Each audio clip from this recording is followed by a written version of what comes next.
Hello, my name is Adam. This here is my main man, John Nolan. We are 2/5 of a band called Taking Back Sunday, and you are watching Total Uproar.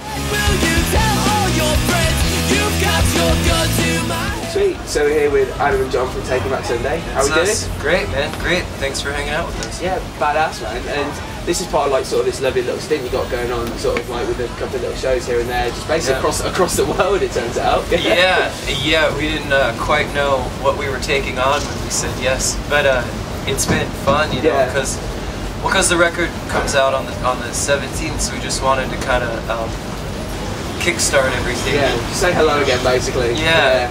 So, and it's been a fun run. That's awesome. So you've been in France so far. France, last night. Amsterdam, Germany,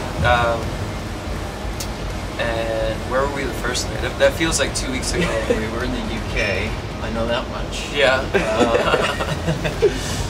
But it was just it was a whole lot of fun. That's awesome, and Singapore to come as well. That's pretty dope. That's a crazy thing. You know,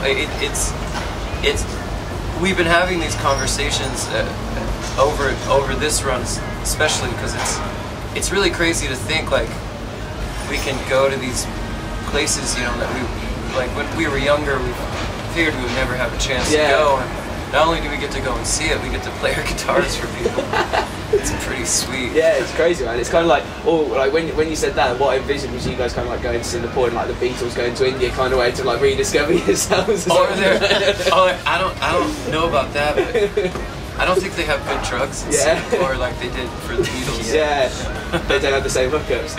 One thing that I was going to say is a credit to yourselves, which again we were speaking about before you two started, is the fact that coming from the UK club scene that we do, when we're playing our DJ sets to rooms full of sort of between 500 and 600 people, we can still play songs like Taking Back Sunday to like closer towards the end of the night, about 1:30, 2 when people are really drunk, and those are the songs that really get people moving still. Those are the kind of like, you know, if your set's not going too well and you're just like, man, I need a banger to throw out quickly, it's a Taking Back Sunday song, or it's like a Blink song or a 7.1 song. Yeah. And I mean that's kind of like the level like you guys catapulted to, like that's the stand that you made in the UK basically. Yeah, that's crazy to think. I mean, I'm from North Carolina, man. I never thought that would be possible. That's really cool. Thanks for playing our song. No, keep going. I mean, like talking about nightclubs and clubbing, like I presume you guys have had the fair share of parties over the years. I mean, what have been some of the most like standout nights of your life that you've had to be a part of Taking Back Sunday? Man, there's been probably far too many to count or even recollect really. I do remember the first time we came over here, and it's interesting, like I was saying before the interview, is that there's like, we don't have rock clubs like that back home, so or like we'll have bars like with the jukebox, but it's not like there's like a club night, you know, like dedicated to like rock and roll music or anything. So I remember the first time we came over here, like I was saying, like we walk downstairs, it's like this dance club, but we walk downstairs, they're blasting Nirvana, there's like a mosh pit. I was like, this is great, why don't we have this back home? So that was a pretty interesting thing. I remember, especially when we started to come over to the UK, was just to see those small differences. Yeah, and in terms of like yourself as well, like what have been like, you know, when you've been to like say across, you know, overseas to some of the countries that you never thought you'd go to in your life, like have you had nights there that have just been like, well, like about 2 nights ago when we were in Amsterdam, we went to this bar that was not far from where we played just after the show, just to hang out, and it was just a great show, it was a great day. So we were blowing off some steam, and it was this tiny bar that was uncomfortably crowded, and I remember looking around like, man, if this were anywhere near my house back home, I would hate this place. But since we're in Amsterdam and everybody's having a good time, it's just, it was awesome. Yeah, that was a great night. And then we went to another bar that had a live karaoke band. Basically, some band plays and then anyone can sing it. Adam went up and sang Sweet Home Alabama. Yeah. This was pretty memorable. I was in Amsterdam singing a Leonard Skinner song with a live band of guys I just met. He was like, guys, this is my new side project. I'm like, see you later. I'm staying here. I'm good here. Just covered Leonard Skinner songs. That's it. That's your new act done. Sort of. Yeah. Like, tell you what, like if anything ever happens to the band, set up club nights across the states. Just do it. Just run club nights. There's your niche. Oh, and then we could go home most every night. Yeah. And we'll get rich. Yeah. Sounds good. Yeah. That'd be sick. Like you probably sleep around about the same amount as well. Like, yeah.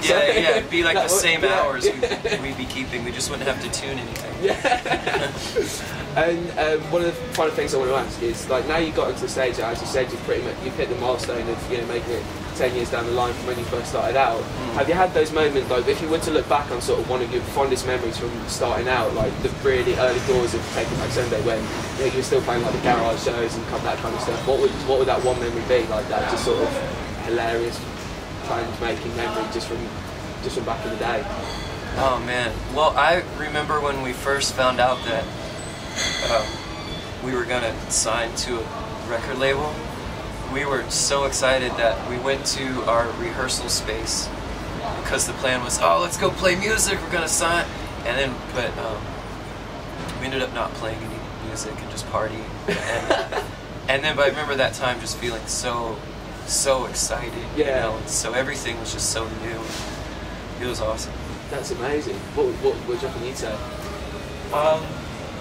One of the first things that comes to mind is before we had ever played shows outside of Long Island, and like, well, we used to go to Connecticut and New Jersey. We could go a little bit away from home and play, but during that time we decided to just book like a 2 or 3 week tour around the U.S., even though nobody anywhere knew who we were, and we didn't know anything about booking a tour. We just, like, I think you and Eddie got on the phone with just people who own bars and things. Yeah, like, hey, can we play? It's like, it was myself and Tyler at the time, because it was with a band called North Star. Yeah. And we went, that tour was real fun, and we didn't really play for many people anywhere. But there was a lot of things. One thing that was pretty, I remember it was pretty funny, is we had a couple of shows get canceled in a row, and we had found these people in Knoxville. I think it was Knoxville. No, it was Biloxi. Biloxi, right? Yeah, Biloxi. Biloxi, Mississippi. So we ended up staying there at their house for like 2 or 3 days, like complete strangers who just let us stay there. Yeah. And that whole time was pretty interesting. I went to a casino for the first time, and everyone gave me money, and I had these visions I was going to come back with hundreds of dollars for everyone. I lost everything in like 20 minutes. All on red. There was that was an interest. There's a lot of memories from that first tour we did. It's all stuff like that, like stuff that could never happen again. Just crazy early days stories.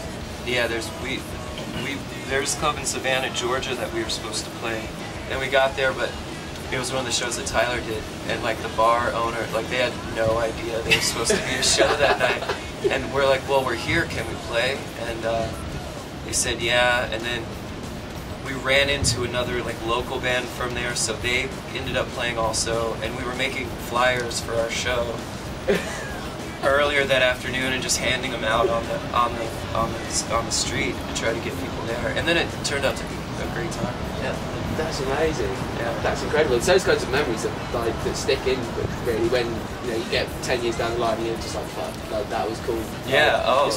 Your grandchildren have the most amazing stories, and they're just sit down here. Let me tell you. Did I ever tell you about the time? Yeah. Yes, Grandpa. You told me 10 times already. That's amazing, guys. Thanks for taking the time out to chat to us today. All right, yeah, thanks. Best of luck with the show tonight. Cool. It? Thanks, man. Sweet.